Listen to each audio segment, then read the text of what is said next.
بسم اللہ الرحمن الرحیم۔ السلام علیکم ناظرین، فدا دل ہوں، آپ ڈیلی میدان دیکھ رہے ہیں۔ کچھ بات ہوگی ایران کے صدر کے دورہ پاکستان کے حوالے سے، کچھ بات ہوگی افغانستان کے معاملات کے حوالے سے، اور ایک اہم اجلاس ہوا ہے پشاور میں سیکیورٹی کے معاملات کے حوالے سے۔ بطخ خوری، حوالہ ہنڈی، غیر قانونی اسلحہ، اسمگلنگ، جعلی دستاویزات، منشیات، یہ بہت سارے معاملات اس اجلاس میں ڈسکس ہوئے ہیں۔ سب سے پہلے مختصراً اسی حوالے سے بات کر لیتے ہیں۔ یہ اجلاس ہوا ہے وزیر اعلیٰ خیبر پختونخوا علی امین خان گنڈاپور کی صدارت میں، اور یہ Khyber Pakhtunkhwa integrated security architecture کی ایپیکس کمیٹی کا چوتھا اجلاس تھا، جو سول سیکریٹریٹ میں منعقد ہوا۔ اور اس اجلاس میں corps commander Peshawar lieutenant general Hassan Azhar Hayat, صوبائی کابینہ کے ارکان، اور جو ترجمان ہیں خیبر پختونخوا حکومت کے barrister Muhammad Ali Saif, chief secretary Nadeem Aslam Chaudhry, I G Khyber Pakhtunkhwa Akhtar Hayat Khan Gandapur, اور دیگر جو سول اور عسکری حکام ہیں، انہوں نے اس اجلاس میں شرکت کی۔ اس اجلاس میں غیر قانونی سرگرمیوں کی روک تھام کے حوالے سے اہم فیصلے کیے گئے، اور یہ جو پچھلے اجلاس ہوئے تھے ان فیصلوں کا جائزہ بھی لیا گیا کہ پچھلے اجلاسوں میں جو فیصلے ہوئے تھے ان پر کس حد تک عمل درآمد ہوا ہے۔ اس میں جو خصوصاً جو ایک کہا جاتا ہے کہ دہشت گردی میں بطخ خوری کا جو ایلیمنٹ ہے وہ استعمال کیا جاتا ہے، اس حوالے سے حوالہ ہنڈی اور غیر قانونی اسلحہ اور اسمگلنگ اور بہت سارے معاملات جو ہیں اس اجلاس میں ڈسکس کیے گئے ہیں۔ اور اس پر جو این سی پی گاڑیاں ہیں، جو نان کسٹم پیڈ گاڑیاں ہیں، ان کی پروفائلنگ سے متعلق معاملات کا جائزہ لیا گیا ہے۔ دہشت گردی میں معاون ثابت ہونے والی غیر قانونی سرگرمیوں کی مؤثر روک تھام کے لیے سخت اقدامات جاری رکھنے کا فیصلہ کیا گیا، اور ان سرگرمیوں کے مؤثر تدارک کے لیے متعلقہ وفاقی اور صوبائی محکمے اور انٹیلیجنس ادارے مل کر مربوط کارروائیاں کریں گے، یہ اس اجلاس میں فیصلہ ہوا ہے۔ اور منشیات کا کاروبار، اسمگلنگ اور بہت ساری جو غیر قانونی سرگرمیاں ہیں اس حوالے سے بھی اہم فیصلے کیے گئے۔ جو اس وقت ایک مارکیٹ ہے در آدم خیل میں، اسلحہ کی مارکیٹ ہے، اس کو باقاعدہ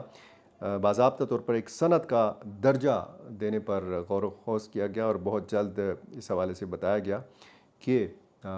ایک فیصلہ کیا جائے گا۔ اور بریفنگ میں یہ بھی بتایا گیا کہ خیبر پختونخوا سے 3 لاکھ سے زیادہ غیر قانونی جو غیر ملکی باشندے ہیں، یعنی افغان مہاجرین کی طرف اشارہ ہے کہ یہ وطن واپس جا چکے ہیں، اور افغان سٹیزن کارڈ ہولڈرز کی پروفائلنگ پر کام جاری ہے۔ اور مزید اس اجلاس کو بتایا گیا کہ گزشتہ 1 سال کے دوران 6 ارب روپے سے زائد مالیت کی اسمگل شدہ اشیاء ضبط کی گئیں، جبکہ منشیات کے خلاف مشترکہ کارروائیوں میں 78 ٹن منشیات ضبط کی گئی۔ اور یہ بھی بتایا گیا کہ 3571 مدارس کی رجسٹریشن کی گئی، اور 90 لاکھ سے زیادہ غیر قانونی موبائل سمز کو بلاک کیا گیا، اور حوالہ ہنڈی کے خلاف کارروائیوں میں 1.93 ارب روپے ضبط کیے گئے۔ اسی طرح بہت سارے دوسرے معاملات بھی ڈسکس کیے گئے۔ یہ باقاعدہ ایک ایسا اجلاس تھا جو اہمیت کا حامل تھا، تو اس لیے یہاں پہ اس کا تذکرہ جو تھا وہ ضروری تھا۔ ایک بات کریں گے افغانستان کے معاملات کے حوالے سے، اور افغانستان کے حوالے سے 2 معاملات ہیں۔ ایک تو اقوام متحدہ کی ایک اگلی کانفرنس آ رہی ہے جس کا موضوع ہوگا افغانستان کی موجودہ صورتحال۔ 18-19 فروری کو جو 2 روزہ کانفرنس ہوئی تھی دوحہ قطر میں، اس میں افغان طالبان نے شرکت سے صاف انکار کر دیا تھا، اور اب افغان وزیر خارجہ امیر خان متقی نے روس کے نمائندہ برائے افغانستان سے خصوصی ایک ملاقات میں یہ بات کی ہے کہ ان کا یعنی افغان حکومت کا اقوام متحدہ کے ساتھ قریبی رابطہ ہے، بات چیت جاری ہے، اور اگلی کانفرنس جو ہے اس حوالے سے یہ فیصلہ کیا جا سکتا ہے کہ افغان طالبان اس میں شریک ہوں۔ افغان طالبان نے پچھلی کانفرنس میں شرکت سے اس لیے انکار کر دیا تھا کہ وہ چاہتے تھے کہ ایک تو اس کانفرنس کا ایجنڈا جو ہے افغان طالبان کے ساتھ شیئر کیا جائے۔ کیا ایجنڈا ہے اس کانفرنس کا؟ اس کانفرنس کا جس میں شرکت نہیں کی تھی، اور یہ بھی مطالبہ تھا کہ اس کانفرنس سے پہلے ان کی ملاقات ہو، افغان طالبان کے نمائندوں کی یا وفد کی ملاقات ہو اقوام متحدہ کے سیکرٹری جنرل سے۔ یہ مطالبہ بھی نہیں مانا گیا۔ پھر ایک تنازع چل رہا ہے اقوام متحدہ اور افغان طالبان کی حکومت کے مابین کہ اس وقت جو اقوام متحدہ میں افغانستان کی نمائندگی کرنے والا شخص ہے وہ ڈاکٹر اشرف غنی کا نامنی ہے، اور افغان طالبان کا مطالبہ اس حوالے سے نہیں مانا گیا، ان کا نمائندہ کوئی اقوام متحدہ میں نہیں ہے۔ اقوام متحدہ یہ چاہتا ہے کہ افغانستان کے لیے ایک خصوصی نمائندہ ہو اقوام متحدہ کا، لیکن افغان طالبان کہتے ہیں کہ یونیما جو ایک امدادی مشن ہے افغانستان کے لیے اقوام متحدہ کا، اس کی موجودگی میں مزید کسی نمائندگی کی ضرورت نہیں ہے۔ دوسرا کچھ لوگ کہتے ہیں کہ جی افغان طالبان نے اس لیے بھی اس کانفرنس میں شرکت سے انکار کر دیا تھا کہ افغان طالبان نہیں چاہتے تھے کہ ان کی عالمی کسی فورم کے اوپر پیشی ہو، کیونکہ اس کانفرنس میں جو مدعو کیے گئے لوگ تھے ان میں افغانستان کے بہت سارے لوگ بھی شامل تھے، جن میں افغان خواتین بھی شامل تھیں، اور افغان سول سوسائٹی کے دوسرے جو نمائندے ہیں وہ بھی اس کانفرنس میں شریک تھے۔ تو ظاہر ہے کہ آمنے سامنے بیٹھنا تھا اور پھر اس میں سوال جواب ہوتا، اس میں پھر افغان طالبان سے پوچھا جانا تھا کہ جی انسانی حقوق کے معاملات، خواتین کے حقوق، لڑکیوں کی تعلیم کے معاملات، جو اسلامی سزائیں وہاں پر رائج ہیں افغانستان کے اندر، یہ بہت سارے سوالات، اور پھر جواب دہ ہونا پڑتا، اور پھر یہ کچھ لوگ کہتے ہیں کہ افغان طالبان نے اس لیے شرکت سے انکار کر دیا تھا۔ اب افغان وزیر خارجہ نے یہ اشارہ دیا ہے کہ اگلی جب کانفرنس ہوگی تو اس میں ہو سکتا ہے کہ افغان طالبان یہ فیصلہ کریں مکمل اپنی اطمینان کے بعد کہ اس میں پھر افغان طالبان شریک ہوں۔ ایک دوسرا اہم معاملہ ہے، 22 اپریل کو ایک رپورٹ شائع کی ہے، منظر عام پر آئی ہے امریکی وزارت خارجہ کی طرف سے۔ جو امریکی محکمہ خارجہ ہے اس کی اس رپورٹ میں طالبان کے خلاف چارج شیٹ ہے، اور اس میں واضح طور پر اس رپورٹ میں یہ کہا گیا ہے کہ واشنگٹن کا کوئی بھی ارادہ نہیں ہے ایسا کہ وہ افغان طالبان کی حکومت کو، امارات اسلامی افغانستان کو تسلیم کرے۔ یہ ایک واضح اشارہ ہے ان ممالک کے لیے کہ جو یہ سوچ رہے ہیں یا جو افغانستان کے ساتھ تعلقات بڑھا رہے ہیں کہ جی کوئی بھی دنیا کا ملک جو ہے یہ جرأت نہ کرے کہ افغان طالبان کی حکومت کو تسلیم کیا جائے، کیونکہ ایسا امریکہ نہیں چاہتا، اور امریکہ آپ کو پتہ ہے عالمی چودھری ہے، اور اس نے پھر اپنا فیصلہ اسی طریقے سے مسلط کرنا ہے، جس طریقے سے 2.5-3 دن پہلے ایک فیصلہ کیا امریکہ نے پاکستان کے حوالے سے، جو معاملات کر رہی ہے، جو پاکستان چیزیں درآمد کرتا ہے، آلات یا پرزے درآمد کرتا ہے مختلف عالمی کمپنیوں سے، تو 3 چین کی کمپنیاں اور ایک بیلاروس کی کمپنی، اس پر امریکہ نے یہ کہہ کر پابندی لگا دی کہ جی آپ کی یہ آلات، یہ پرزے جو ہیں یہ پاکستانی میزائل ٹیکنالوجی میں استعمال ہوتے ہیں، تو اس لیے ان کے اثاثے بھی منجمد اور ان پر پابندیاں جو ہیں وہ عائد کر دی گئیں۔ اس کے 2.5-3 دن بعد ایران کے وزیر خارجہ، ایران کے صدر ڈاکٹر سید ابراہیم رئیسی آتے ہیں پاکستان، اور یہ پاکستان کے لیے کچھ مبصرین کے مطابق واضح اشارہ تھا کہ جی آپ ایران کے اتنا زیادہ قریب نہ جائیں، کیونکہ ایران پر عالمی پابندیاں ہیں، ایران پر امریکی پابندیاں ہیں، اور امریکہ نے واضح طور پر یہ کہہ دیا تھا کہ جی ہمیں پاکستان اور ایران کا جو گیس پائپ لائن منصوبہ ہے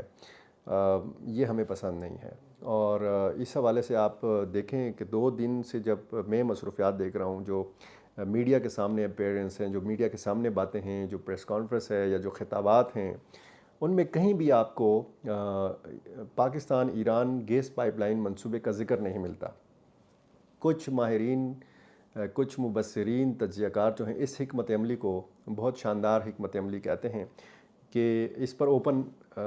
بات نہ کی جائے، کیونکہ ظاہر ہے کہ امریکہ نے ناراض ہونا ہے، اور ایران کو بھی پاکستان کی مجبوریوں کا پتہ ہے۔ پاکستان بھی یہ سمجھتا ہے کہ ایران جیسے ملک کے ساتھ اور موجودہ حالات میں، جب مشرق وسطیٰ کی جو صورتحال ہے وہ کافی خراب ہے، اور خصوصاً جب ایران اور اسرائیل کا معاملہ چل رہا ہے، اور اسرائیل کی پشت پہ کڑا ہے امریکہ اور اسرائیل کا جو اتحاد ہے، اور پھر جو ایران اور اسرائیل کی دشمنی ہے، جو ایران اور امریکہ کی دشمنی ہے، تو ان سارے حوالوں سے آپ دیکھیں تو انتہائی حساس یہ دورہ ہے ایران کے صدر کا پاکستان کا، کیونکہ اس وقت پوری مغربی میڈیا، امریکہ اور وہ طاقتور ممالک کے جو ان سارے حوالوں سے ان ساری عالمی سیاست میں اپنا کردار رکھتے ہیں، ان سب کی نظریں پاکستان کے اوپر ہیں کہ پاکستان میں ایران کے جو صدر ہیں ان کی کیا سرگرمیاں ہیں، ان کی کیا ملاقاتیں ہیں، وہ کیا بات کرتے ہیں۔ اب باتیں جو ہوئی ہیں وہ یہ ہوئی ہیں کہ جی اگلے 5 سال میں پاکستان اور ایران کے مابین جو تجارت کا حجم ہے وہ 10 ارب ڈالر تک بڑھانا ہے۔ پاک ایران سرحد پر ایک اقتصادی زون کے قیام کے حوالے سے بات کی گئی ہے۔ بلوچستان جو پاکستان کا صوبہ ہے اور بلوچستان جو ایران کا صوبہ ہے، وہاں پر بہت زیادہ معاملات خراب ہیں۔ ایک صوبے میں پاکستان کے لیے، دوسرے صوبے میں ایران کے لیے معاملات خراب ہیں۔ تو اس بات پر بھی اتفاق کیا گیا ہے کہ ایک دوسرے کے لیے جو چیلنج بننے والی تنظیمیں ہیں ان کے خلاف پابندیاں عائد کی جائیں۔ اور ظاہر ہے کہ ایران نے ایک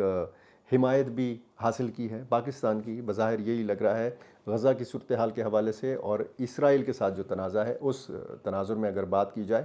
تو یہ ایران کے لیے بھی انتہائی اہم دورہ ہے، کیونکہ پاکستان اس کا پڑوسی ملک ہے۔ 900 کلومیٹر کی جو ہماری سرحد ہے اس پر کافی مسائل بھی ہیں، کافی تجارت کے اور اسمگلنگ کے مسائل بھی ہیں، اور دہشت گردی کی بھی مسائل ہیں۔ تو اس سارے سلسلے میں ہم یہ دیکھ رہے ہیں کہ 2 دن میں تو Iran Pakistan gas pipeline منصوبے پر بات نہیں ہوئی، اور ہو سکتا ہے آخری دن جو ہے جب ایران کے صدر کا دورہ ہوگا تو اس حوالے سے ہو سکتا ہے کہ اس حوالے سے بات ہو، لیکن لگ یہ رہا ہے کہ ایک حکمت عملی کے تحت اس منصوبے کا زیادہ تذکرہ نہیں ہو رہا، اور یہی سوال عالمی میڈیا میں اٹھایا جا رہا ہے کہ ایسا